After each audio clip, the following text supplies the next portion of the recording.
One young woman came in here yesterday, and she really got it. First of all, she suddenly felt that she didn't have real life skills, and that learning how to build like this would be a really valuable skill and fairly easily obtained. And that reminded me of how I felt. Even though I was an architect, I didn't really know how to build a house. In theory I did, but I had no idea. And when I came out of that cob workshop, that my world had changed, because I felt like I had the power and the know-how. And it's not know-how, it's know-how in the hands to do it. And that changes your world.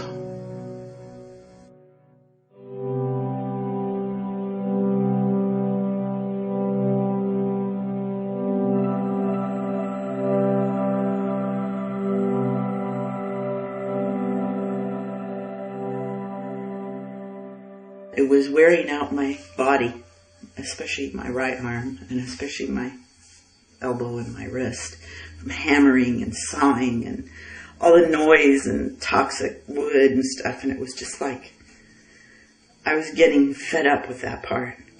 So then when I saw that you could build without having that right armness and that poison and noise, you know, really excludes other people. You don't go up to somebody who's sawing a board and say, "Hi, what you doing?" But this whole idea of the cob was so inclusive of people and so much easier on my body and on my nose and, you know, my lungs and everything.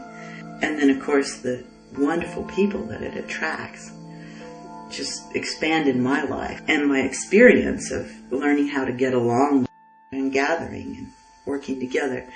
And so it ended up being this much bigger thing than I pictured in the first place, which was just like, oh, this is so beautiful, this is so cool, you know, I want everybody to do it. And then slowly it just became that I don't even care that much about the cob itself. It's the process of the people getting together and sharing and realizing that they can do what they dream, or that they can be freer of the expectations that have been put on them.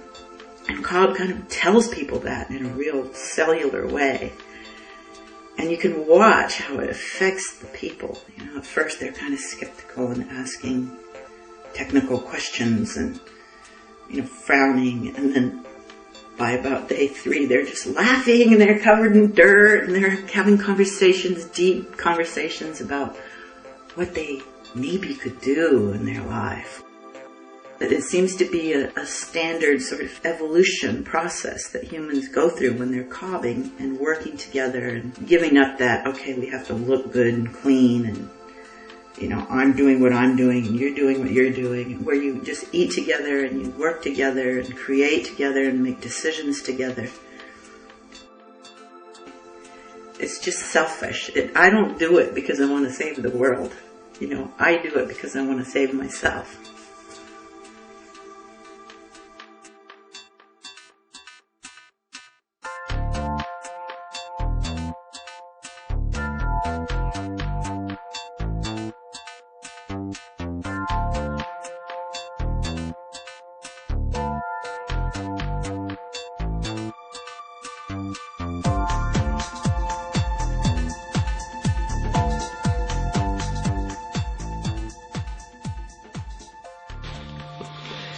Well, about 14 years ago, I didn't have a roof over my head. I got divorced and I had about $4,000. One of the things that was most important was to get that roof over our head. I was advised by friends and family to get a little mobile home and park it either here on my parents' property where I'm at or somewhere else. And I just didn't want to. I felt that I had learned a way of building a house. I had taken the first cob cottage workshop and had learned how to build cob, and I felt that if my parents said I could park a mobile home on their property, why not build my own little house? So I did.